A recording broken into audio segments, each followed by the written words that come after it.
ज्योतिष सीखने के लिए किन किन चीज़ों की आवश्यकता है, आइए इस पर बात करते हैं।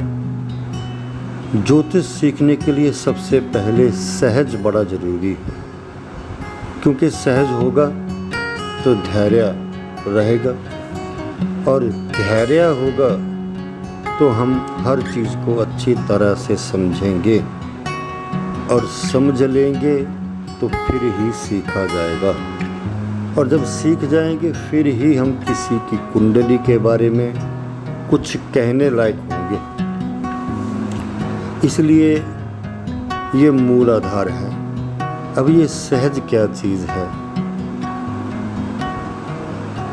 जैसे हम कोई स्कूटर मोटरसाइकिल सीखते हैं तो हम उसमें अपना यत्न डाल देते हैं, बड़े ज़ोर से स्कूटर मोटरसाइकिल का हैंडल पकड़ते हैं और अपना ध्यान भी पूरा ड्राइविंग के ऊपर लगाते हैं, तो वो इधर उधर भागता है, सही ढंग से होता नहीं। लेकिन जैसे जैसे हम अभ्यास करते रहते हैं तो हमारा यत्न ख़त्म हो जाता है और सहज आ जाता है। पता चल जाता है कि ऐसे स्टार्ट होगा, ऐसे मुड़ेगा, ऐसे इसको ढीला छोड़ना चाहिए।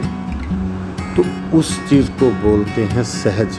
जब हम अपना यत्न छोड़ दें और जो चीज़ है उसको वैसे का वैसा धारण करें, उसको बोलते हैं सहज।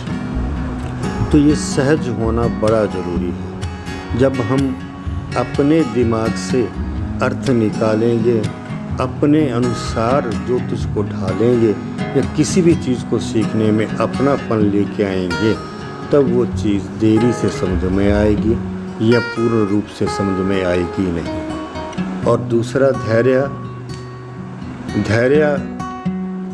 जैसे हम ड्राइविंग सीखने के लिए दिनों का या समय का कुछ सोच कर नहीं चलते कि इतने दिनों में सीखना है, इतने दिनों में करना है, तो वो ये होता है कि आज नहीं तो कल, नहीं तो परसों हमको ड्राइविंग आ जाएगी।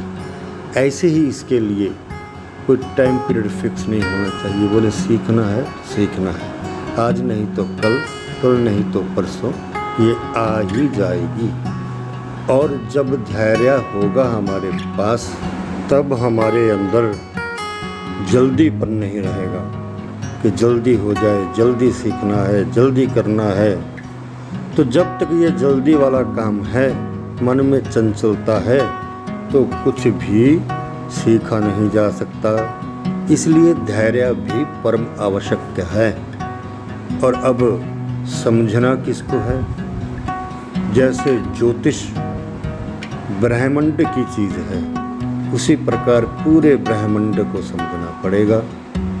ग्रह कैसे गतिमान होते हैं, किसके इर्द गिर्द घूमते हैं, कैसे इसके फलों में परिवर्तन आता है, तो ये समझना पड़ेगा, फिर ही सीखा जाएगा। अब हमको सीखना क्या है?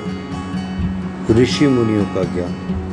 ऋषि मुनियों ने कैसे ढूंढा कि किस ग्रह के किस स्थिति में जाने पर उसके फल में परिवर्तन आता है, वो अच्छा या बुरा फल देता है। ऋषि मुनि हमारे अध्यात्मकवादी थे, वो अध्यात्म में पूर्ण विश्वास रखते थे। तो हमको भी अध्यात्म करना पड़ेगा, अध्यात्म में उतरना पड़ेगा। वो आप जैसे भी उतरो, चाहे आज की पैथी रैकी के जरिए उतरो, चाहे चक्रों के जरिए उतरो, चाहे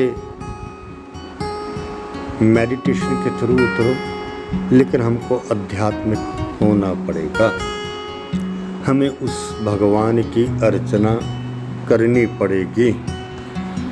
ऋषि मुनियों की बात करें तो वो मंत्रों के द्वारा आध्यात्मिक होते थे, और मंत्रों में सबसे ज़रूरी गायत्री मंत्र, क्योंकि हमारे शरीर का आधार है नाभि, और इस आधार को पूरे ब्रह्मांड के आधार से जोड़ने का काम करता है गायत्री मंत्र।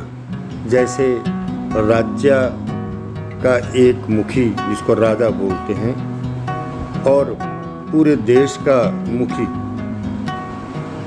उन दोनों के बीच में संबंध अच्छे होंगे तो कोई दिक्कत नहीं आएगी, अन्यथा दिक्कतें ही दिक्कतें हैं। और इसी प्रकार हमने अपने आधार का संबंध ब्रह्मांड के आधार से दूर कर रखा है। उसको जोड़ने के लिए गायत्री जाप परम आवश्यक है। तो इसको करने की क्या विधि है?